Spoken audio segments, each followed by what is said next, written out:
بسم اللہ الرحمن الرحیم۔ السلام علیکم ورحمۃ اللہ وبرکاتہ۔ ایک دفعہ ایک عورت سلطنت عثمانیہ کی سلطان عبد المجید کے پاس مقدمہ لے کر حاضر ہوئی اور فرمایا، سلطان معظم، ہمارے گاؤں کے قاضی کے پاس میں ایک مقدمہ لے کر گئی تھی تاکہ قاضی صاحب انصاف پر مبنی فیصلہ کر کے مجھے انصاف دلائیں، لیکن بدقسمتی سے میں جب قاضی صاحب کے پاس گئی تو اس وقت قاضی صاحب اکیلے موجود تھے۔ قاضی صاحب میرا حسن دیکھ کر پاگل ہو گئے اور اس نے مجھے بدکاری کی دعوت دی۔ میں ایک نیک اور پاک باز عورت ہوں اور میں نے قاضی صاحب کی دعوت کو ٹھکرا دیا۔ پھر قاضی صاحب کہنے لگا، تم نے اگر میری بات نہ مانی تو میں فیصلہ تمہارے حق میں دینے کی بجائے تمہاری مخالفت میں دے دوں گا اور اس کے نتیجے میں تمہیں بڑی سزا ملے گی۔ سلطان عبد المجید نے اس عورت سے پوچھا، پہلے یہ بتاؤ تمہارا مقدمہ کیا تھا اور تم قاضی صاحب کے پاس کیا مقدمہ لے کر گئی تھی؟ تو وہ حسین و جمیل عورت کہنے لگی، سلطان معظم، ایک دن میں خیمے میں دوپہر کے وقت بیٹھی ہوئی تھی اور مجھے باہر گھوڑی کی آواز سنائی دینے لگی۔ مجھے ایسا لگا کہ میری پڑوسن کی گھوڑی جو ہمارے خیمے سے کچھ فاصلے پر بندھی ہوئی تھی وہ کسی تکلیف میں ہے۔ جب میں اس کے قریب گئی تو مجھے پتہ چلا کہ گھوڑی پیاس کی شدت کی وجہ سے چلا رہی ہے۔ میں سیدھا اپنے خیمے کے اندر گئی اور پانی والا برتن اٹھایا اور جا کر گھوڑی کے آگے رکھ دیا۔ گھوڑی پیاس کی شدت سے بہت کمزور ہو چکی تھی۔ اس نے فوراً سارا پانی پی لیا، لیکن بدقسمتی سے اس پانی میں کچھ ایسی زہریلی چیز گر گئی تھی کہ اس پانی کو پیتے ہی فوراً گھوڑی کی موت واقع ہو گئی۔ جیسے یہ خبر میری پڑوسن کو ملی تو اس نے چیخنا چلانا شروع کر دیا اور اس نے کہا کہ تم نے میری گھوڑی کو زہر دے دی ہے۔ میں اسے بتانے کی پوری کوشش کرتے رہی کہ میرا ایسا کوئی ارادہ نہیں تھا، میں نے تو صرف اس کو پانی پلایا، مجھے نہیں پتا کہ گھوڑی کی موت کیسے واقع ہوئی۔ یہ سن کر میری پڑوسن نے میرے خیمے کے پاس میری اپنی بندھی ہوئی میری قیمتی اور میری سب سے زیادہ پیاری گھوڑی بندھی ہوئی تھی، وہ آ کر اس نے کھولی اور کہا، جب تک تم میری گھوڑی کی قیمت ادا نہیں کرو گی اس وقت تک تمہیں تمہاری گھوڑی نہیں ملے گی۔ اور یہی میں مقدمہ لے کر قاضی صاحب کے پاس گئی اور کہا کہ آپ انصاف پر مبنی فیصلہ کریں، کیونکہ میں نے جان بوجھ کر اس گھوڑی کو زہر نہیں دی، یہ ایک غلطی تھی یا پھر ایک حادثہ تھا۔ جب میں قاضی کے پاس گئی تو قاضی صاحب عدالت میں نہیں تھے۔ مجھے محافظوں نے بتایا کہ قاضی صاحب قبیلے جا چکے ہیں۔ میں سیدھا قاضی صاحب کے خیمے کے دروازے پر پہنچ گئی۔ پھر قاضی صاحب کی اجازت پر میں اندر چلی گئی۔ میں نے قاضی صاحب کو اپنی بات تفصیل سے بتائی، لیکن قاضی صاحب مجھے دیکھ کر میرے حسن کا دلدادہ ہو چکا تھا اور میرے جسم کو للچائی نظروں سے دیکھنے لگا۔ پھر قاضی صاحب نے کہا، اگر تم میرے ساتھ بستر پر کچھ وقت گزارو تو میں تیرے حق میں فیصلہ دے دوں گا۔ جب میں نے اس کی دعوت قبول نہیں کی تو اس نے خیمے کا دروازہ بند کر کے مجھے رسیوں سے باندھ کر میرے منہ پر کپڑا باندھ کر میرے ساتھ زبردستی زنا کیا۔ جب میں خیمے سے باہر نکلی اور چلانے لگی کہ قاضی صاحب نے میرے ساتھ زیادتی کی ہے تو الٹا اس کے سپاہی نے مجھے دھکے دے کر وہاں سے نکال دیا۔ میرے پاس انصاف لینے کے علاوہ اور کوئی چارہ نہیں تھا، اس لیے میں بڑی مشکل سے آپ کے سامنے حاضر ہوئی ہوں۔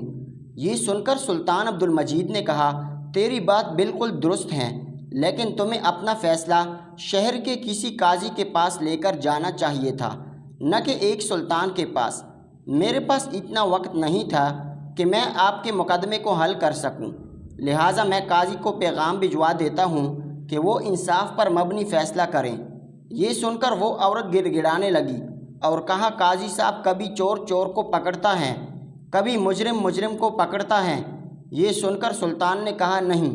تو پھر وہ عورت کہنے لگی، سلطان معظم، اب آپ ہی بتائیں کہ ایک قاضی دوسرے قاضی کی مخالفت میں کوئی فیصلہ کیسے دے گا، اور دوسری طرف ایک عام عورت ہیں۔ یہ سن کر سلطان معظم نے فرمایا کہ اگر ایسی بات ہے تو میں خود ہی تمہارا فیصلہ کر دیتا ہوں۔ دوستو، یہاں آپ کو سلطنت عثمانیہ کے عظیم سلطان کے بارے میں بتاتے چلیں۔ آپ سلطنت عثمانیہ کے 31ویں سلطان تھے، جنہوں نے 2 جولائی 1839 کو اپنے والد محمود ثانی کی جگہ تخت سنبھالی تھی۔ ان کا دور حکمرانی قوم پرستوں کی تحریکوں کے آغاز کا زمانہ تھا۔ سلطان نے عثمانیت کے فروغ کے ذریعے قوم پرستی کو روکنے کی ناکام کوشش کی، حالانکہ انہوں نے نئے قوانین اور اصلاحات کے ذریعے غیر مسلم اور غیر ترک اقوام کو عثمانی معاشرے میں ضم کرنے کی بھرپور وسیع کوششیں کی۔ انہوں نے مغرب یورپ کی اہم سیاسی قوتوں برطانیہ اور فرانس کے ساتھ قریبی تعلقات استوار کیے اور انہی اتحادیوں کے ذریعے روس کے خلاف جنگ کریمیا لڑی۔ 30 مارچ سن 1856 کو معاہدہ پیرس کے ذریعے سلطنت عثمانیہ کو یورپی اقوام کا باقاعدہ حصہ قرار دیا گیا۔ عبدالحمید کی سب سے بڑی کامیابی تنظیمات اعلان اور نفاذ تھا، جس کا آغاز ان کے والد محمود ثانی نے کیا تھا۔ اسی طرح 1839 سے ترکی میں جدیدیت کا آغاز ہو گیا۔ دوستو، اب اپنے موضوع کی طرف لوٹتے ہیں۔ سلطان عبدالمجید کے حکم پر قاضی صاحب کو بلایا گیا اور چند ہی لمحوں کے بعد قاضی صاحب سلطان کے سامنے حاضر ہو گیا۔ سلطان عبدالمجید قاضی صاحب سے مخاطب ہوا اور کہا، کیا یہ عورت سچ کہہ رہی ہے؟ کیا تم نے اس کے ساتھ بدکاری کی ہے؟ یہ سن کر قاضی صاحب فرمانے لگا، نہیں سلطان معظم، میں نے اس عورت کو ہاتھ تک بھی نہیں لگایا۔ پھر سلطان نے کہا، ایسی کیا وجہ ہے کہ تمہارے ساتھ اتنے سخت الفاظ کیوں بول رہی ہیں؟ اس کے پیچھے حقیقت کیا ہے؟ سلطان عبدالمجید نے جب قاضی صاحب کے دلائل سنے تو اس نے کہا، سلطان معظم، یہ عورت میرے پاس مقدمہ لے کر آئی۔ میں نے اس عورت کی بات پوری توجہ اور تفصیل سے سنی اور میں نے یہی فرمایا کہ میں دوسری طرف کے دلائل بھی سنوں گا اور گواہان کی گواہی کے بعد اس مقدمے کا فیصلہ ہوگا، اس لیے تم کل صبح میری عدالت میں حاضر ہو جانا۔ یہ سنتے ہی اس عورت کے تیور بدلنے لگے اور اس نے کہا، تم نے اگر میرے حق میں فیصلہ نہ کیا تو میں تمہیں بدنام کر دوں گی۔ حتیٰ کہ اپنے حق میں فیصلہ دلوانے کے لیے اس نے مجھے اپنے جسم کی بھی پیشکش کی۔ میں نے جب اس عورت کی بات ماننے سے انکار کر دیا تو مجھے یہ دھمکی دی کہ تم عورت کی طاقت کو نہیں جانتے۔ میں نے اسے بار بار کہا کہ میں دونوں طرف کے دلائل سننے کے بعد انصاف پر مبنی فیصلہ کروں گا، لیکن یہ عورت جانتی تھی کہ یہ گنہگار ہیں اور اس نے واقعی اپنے پڑوسن کی گھوڑی کو زہر دے کر مارا ہے، کیونکہ اس کی گھوڑی پڑوسن کی گھوڑی سے کمزور اور کم خوبصورت تھی، اس لیے یہ اس سے حسد کرتی تھی اور اسے ڈر تھا کہ فیصلہ اس کے خلاف آئے گا اور اس لیے یہ مجھے دھمکیاں دینے لگی۔ جب میں نے اس کی بات نہیں مانی تو اس نے مجھ پر یہ گھناؤنا الزام لگا کر آپ کے پاس آ گئی۔ آپ چاہیں تو قبیلے والوں سے پوچھ لیں یا خیمے کے دروازے پر موجود محافظوں سے معلوم کروا لیں۔ یہ سن کر وہ عورت کہنے لگی، سلطان معظم، وہ قبیلہ اس کا اپنا ہے، یہ اس قبیلے کا قاضی ہیں، اور بات رہی محافظوں کی، کیا وہ اپنے سردار کے خلاف گواہی دیں گے؟ اس لیے میں دونوں باتوں کو نہیں مانتی کہ اب آپ ہی بتائیں کہ ایک عورت اپنی عزت کو خاک میں ملا کر کسی مرد پر اس طرح کا گھناؤنا الزام لگا سکتی ہے کیا؟ اور وہ بھی اتنے بڑے قاضی پر۔ اب سلطان عبدالمجید دونوں طرف کے دلائل سن چکا تھا، لیکن سلطان کی سمجھ میں نہیں آ رہا تھا کہ ان میں سے کون سچا ہے اور کون جھوٹا۔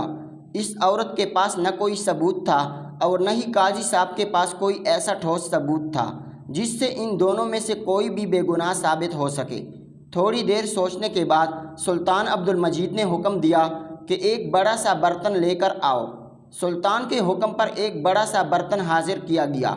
پھر سلطان نے حکم دیا کہ اس میں چشمے کا صاف شفاف اور پاک پانی ڈالو۔ برتن میں آئینے کی طرح صاف شفاف پانی ڈالا گیا۔ اس کے بعد سلطان عبدالمجید نے قاضی صاحب کو حکم دیا کہ قاضی صاحب، اب آپ اس برتن میں لباس سمیت پورے جسم کو ڈبوئیں، یعنی اس طرح ڈبوئیں کہ جیسے آدمی چشمے میں نہاتا ہے۔ قاضی صاحب نے سلطان کے حکم کی تعمیل کی اور فوراً اس برتن کے اندر پیر رکھ کر نہانے لگا۔ سارے درباری حیران تھے کہ سلطان معظم کیا کر رہے ہیں۔ اس کے بعد سلطان عبدالمجید نے حکم دیا کہ میرا اپنا ذاتی گھوڑا لے کر آؤ۔ تھوڑی دیر گزری کہ سلطان کا گھوڑا سلطان کے سامنے حاضر ہو گیا۔ اب سلطان عبدالمجید نے کہا کہ وہ پانی والا برتن میرے گھوڑے کے سامنے رکھو۔ جیسے ہی وہ پانی کا برتن سلطان کے گھوڑے کے سامنے رکھا گیا تو گھوڑے نے فوراً پانی پینا شروع کر دیا۔ یہ دیکھ کر سلطان عبدالمجید نے کہا، اے چالاک عورت، تم سراسر جھوٹ بول رہی تھی۔ قاضی صاحب بالکل بے گناہ ہیں اور اس نے تمہیں ہاتھ تک بھی نہیں لگایا، حتیٰ کہ میں یہ کہہ سکتا ہوں کہ قاضی صاحب کا دامن بالکل پاک، صاف اور شفاف ہیں۔ یہ سن کر تمام درباری بڑے حیران ہوئے کہ ایک برتن میں نہانے اور گھوڑے کے پانی پینے سے کیسے پتہ چلا کہ قاضی صاحب بے گناہ ہیں اور عورت گناہگار ہیں۔ تو یہ سن کر ایک وزیر بول پڑا، سلطان معظم، آپ کو کیسے پتہ چلا کہ قاضی صاحب بے گناہ اور یہ عورت جھوٹ بول رہی ہیں؟ تو سلطان عبد المجید نے کہا کہ میرے گھوڑے کی یہ خاصیت ہے کہ نجس پانی کو منہ نہیں لگانا، پینا تو دور کی بات ہے۔ اگر قاضی صاحب نے اس کے ساتھ بدکاری ہوتی تو یہ پانی نجس ہو جاتا، اور گھوڑا اس کو کبھی منہ نہیں لگاتا، اس لیے یہ عورت سراسر جھوٹ بول رہی ہے۔ اس کے بعد سلطان نے اس عورت کو کہا کہ اپنے الفاظ میں تم سارا سچ بتا دو، ورنہ تمہیں ایسی سزا ملے گی کہ تم اوروں کے لیے نشان عبرت بن جاؤ گی۔ جب عورت کے پاس اور کوئی چارہ نہ رہا تو اس نے سلطان عبد المجید اور تمام درباریوں کے سامنے اپنے گناہ کا اقرار کر دیا اور بتایا کہ جیسا قاضی صاحب نے کہا تھا ویسے ہی بات ہے، میں نے اپنی پڑوسن کی گھوڑی کو زہر دے کر مارا ہے، اور سزا سے بچنے کے لیے میں نے قاضی صاحب پر یہ الزام لگایا۔ اس کے بعد سلطان عبد المجید نے فیصلہ سنایا کہ گھوڑی کے قتل کے عوض تمہیں گھوڑی کا جرمانہ ادا کرنا ہوگا، اور ایک معزز اور نیک ایماندار قاضی پر گھناؤنا الزام لگانے کے جرم میں تمہیں 1 سال کے لیے زندان میں ڈال دیتا ہوں۔ اور اسی طرح سلطان عبد المجید نے نہایت ہی عقل مندی کے ساتھ اس عورت کی چالاکی کو پکڑ کر قاضی صاحب کو انصاف دلایا اور عورت کو اپنے پایہ انجام تک پہنچا دیا۔ آپ سے گزارش ہے کہ ہمارے چینل کو لائک، شیئر اور سبسکرائب کیجیے۔